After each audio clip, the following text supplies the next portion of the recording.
We're back with more Table Talk, and we have moved over to the kitchen, and we're here with the owners of Viola Pizza and their beautiful daughters, Georgia and Lily Ann, and they're a part of the business there. We've also got Sarah here who is going to tell us, I guess, how you develop new recipes, because you guys are always changing it up. You've got your staples, but then you also do other things as well. We do, and you know, the crust is the priority. That's the foundation of the whole product. So when we mastered that, we felt like, let's just stick to that for a while and make sure we can do this and do it well. So we did stick to the traditional things, and then over the time, we kind of would go to some different things. We do a lot of reading. There's several industry magazines. One that we've been featured in is called Pizza Today, and they put out a magazine, and you can read through there, and they have lots of great suggestions that you can play with your product and see how that goes. So what do you feel like was the secret to your crust? I'm sure you said that's the foundation. I guess you played with that a lot to make it what you have today. We certainly did, and it's not something you can really do at home. You know, you kind of have to have the massive pizza oven to understand what the process is going to work, and all the ovens cook differently too. So we did, early in the process, we just had a smaller, which wasn't really small. When it's in your kitchen, it looks pretty big at home. Stone oven that we use, a deck oven, and we practiced a little bit, but you still, again, couldn't master your product until you were going to be in the kitchen you were going to use with the oven you were going to use. So we had a lot of trial and error of practicing doughs, and some were total busts, and some of them were pretty good. But once we had the big kitchen with the big ovens, and then also the right mixer size as well, because you're upping recipes. So trying to balance all the ingredients out to make it work. It was quite a process. And then you all make your sauce from scratch as well. We do. We use Stanislaus products. That's from, actually, Brian's from California, and Stanislaus is nearby him, where he was raised. So that's one tomato product that we do use, and we hand crush a portion of the sauce, but we do make all the sauce in-house as well. So as I said, you know, you're coming up with new recipes and stuff. This is very creative here, and we're going to add some things to it. Absolutely. That's got fresh tomatoes. And Brian, talk to us about, I guess, using local products that are in season. Well, we love to use local as often as we can. There's a greenhouse, Living Greens, that's just down the road from us, and so we get all of our salad, or the lettuce for the salads, all the tomatoes for the salads as well as the pizza. The fresh basil, I love the fresh basil. I mean, the smell of that. Have you smelled the basil? I mean, it's I smell it from here. It smells awesome. wonderful. It's pretty awesome. And then we also try to use other local things. Our sausage that we get for the Italian sausage that we use in our pizza. We get the pork locally, and then we make the sausage ourselves. All the milk that we have in the shop, that comes from Crossville, from the Sunrise Dairy out there. And so we do the best that we can to use local, but then we can just create new things. Now the margarita here, this is not something that's new. It's a staple, been a staple for hundreds of years. Okay. But you can tell us a little bit more about those pizzas. Yeah, tell us about the Mike's wonderful. Hot Honey. This is a favorite flavor of so many. So this is the pizza we call the Strolling Jim. Okay. And it has our traditional pepperoni, and then our sausage. Then we cover it with cheese, and this is some cupping pepperoni on top with local basil, and then we put the Mike's Hot Honey. So you may wonder, why in the world do we call it the Strolling Jim? And we kind of like to talk about Viola a lot. And the original Tennessee walking horse was born in Viola. Okay. It didn't live there, but it was born there. And the name of it was Strolling Jim. So that was where that name came from. That's awesome. And I can smell that basil. It smells wonderful. Well, we like to have a local twist if we can. You know, our meat pizza at the shop is called the tractor pull, because Viola is very well known for having tractor pulls. And that's a meat pizza, isn't it? Is. Lots of good especially meat. the guys that come in, you know, the women very often will say, well, how about this? How about that?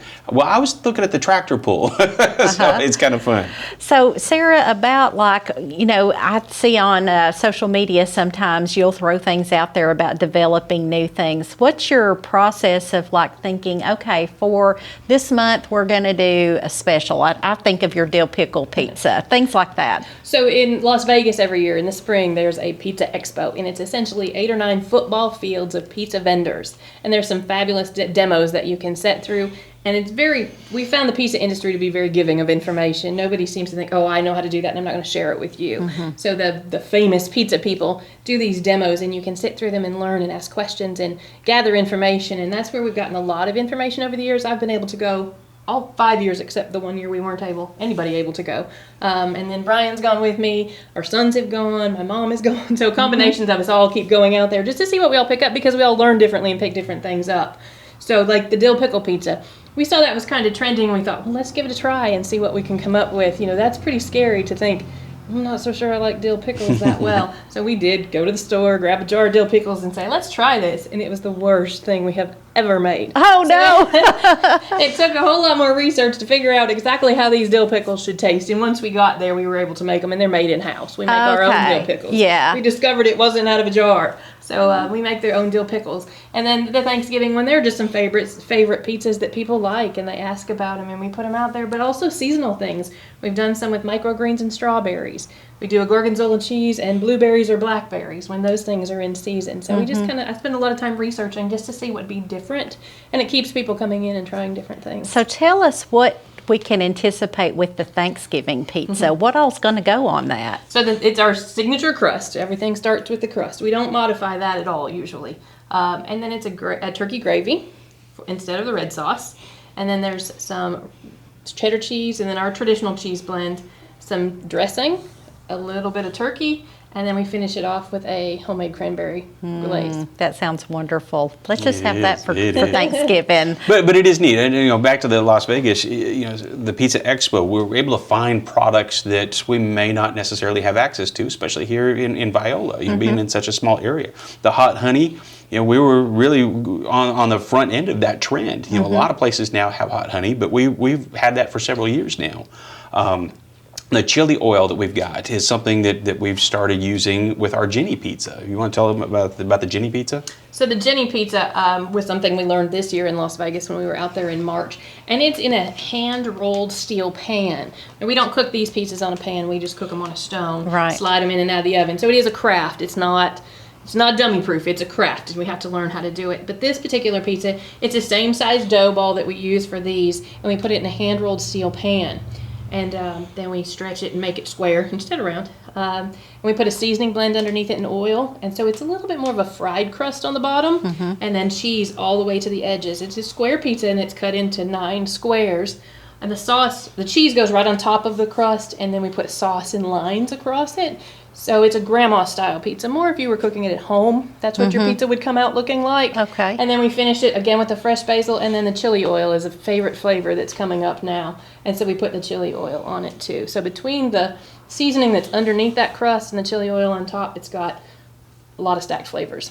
What is you've just recently moved back to the kitchen Yes, part. ma'am. What is your role? Are you rolling out the dough, or what are you doing back there? I stretch the dough, and then I also do the garlic knots and the buffalo wings. Well, let's talk about those wonderful garlic knots. They look delicious. I guess that's a top seller there, isn't it? Very popular. We've even done a fundraiser with a Boyd Christian school here in town, and people just love the garlic knots. They love the pizza, but the garlic knots they're just something about them. Yeah. Let me give you a suggestion though. If you come out and you buy them on Saturday night and they're left over for Sunday morning, slice them in half and do sausage, egg, and cheese in the middle. Warm them up. Oh. So you've got your own breakfast sandwich on a garlic knot. So Awesome. there are a lot of But again, we use real products. Right. We didn't realize when we started. We're not restaurant people when we started this, but we realize now that using real butter is not very common. There are hundreds of different butter substitutes that are much, much cheaper, but we came into this as a consumer. What would we want if we went to a restaurant? Well, of course, you want butter, right? So that's what we use, butter and real garlic and all that stuff. And so that really makes a difference. Yes, I've seen the commercial. I'm not a cook, but I'm a foodie, and the ingredients make such a difference in the freshness of it. That's, as we talked about earlier, kind of a differentiator. And then you've got these wonderful desserts that you all made. This is just one, but man, look at that whoopie pie. Have you tested those? Oh yeah. So those are the pumpkin whoopie pies, obviously a seasonal thing that we're doing right now, and people anticipate them all year. And whoopie pies are not really a southern thing, and Brian and I are neither one from the South. We've been here quite a while now. But it's basically 2 cakes, and in the middle of these are, it's a cream cheese filling. So essentially you're getting a pumpkin pie with a whole lot of yummy filling. And now you kind of change up your desserts, don't you? We have a couple of standards that we try to keep. We always have chocolate chip cookies. We make those in-house. We always have those. We've put a couple of things in. We have some local cheesecake that we put in, or Tennessee-made cheesecake we've plugged in a few times. In the summer, we do ice cream from the dairy he was talking about. They bring ice cream down, so we scoop ice cream in the summertime. And then he just kind of lets it up to me what I feel like making at that particular time. So in November, we'll make some pumpkin pies, some maple pecan pies. Those are often favorites. We do peppermint bundt cake in December. So just kind of change things up a little bit. Their favorites, I think, sometimes lemon bars, key lime pies, those kinds of things. So we kind of just make it, and when we run out, we run out. We're a small business. That's how it works. Right. For us. Now, do you all, I know we've had you with the Power of 100 cater things. You all do things like that as well. You stay, at times if anybody needs a large party done and you're wanting Absolutely. pizza. We love to cater.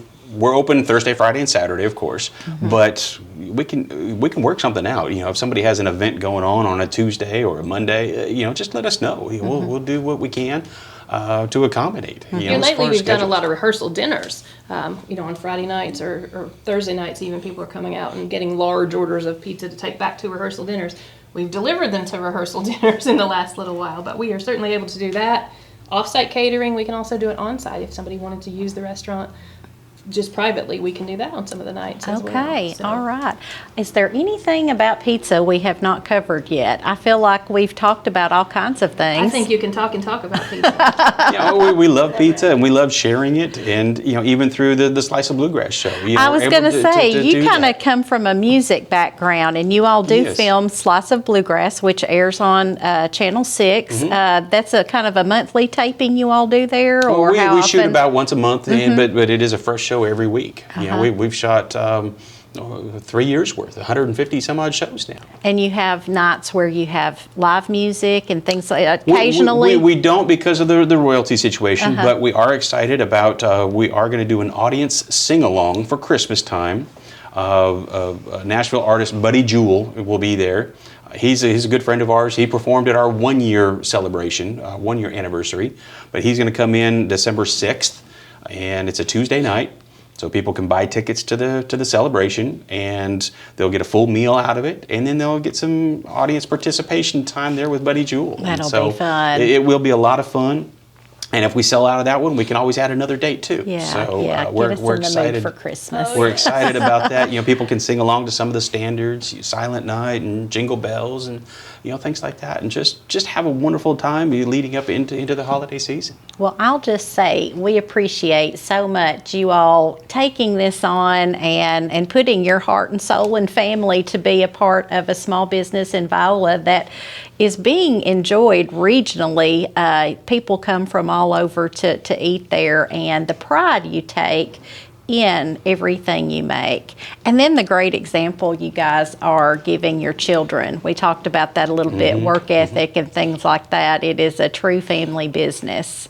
It is. And we do we have some other kids that we hire there, and we always hope that most of them are young, it's their first job, and really we want to be that example and help them when their first job, because they don't know what they're doing. So we hope to help mold them into good employees. Yes. We've had a young lady that's worked for us. She started working for us when she was in high school, and she just had to leave because she's about to graduate college. But it was a hard thing for her. We shed lots of tears when she was part of the family at that point. Absolutely. Yeah. Well, thank you all so much, and I'm going to thank our audience for joining us today. We're going to enjoy some wonderful pizza here, but come back again next week for more Table Talk.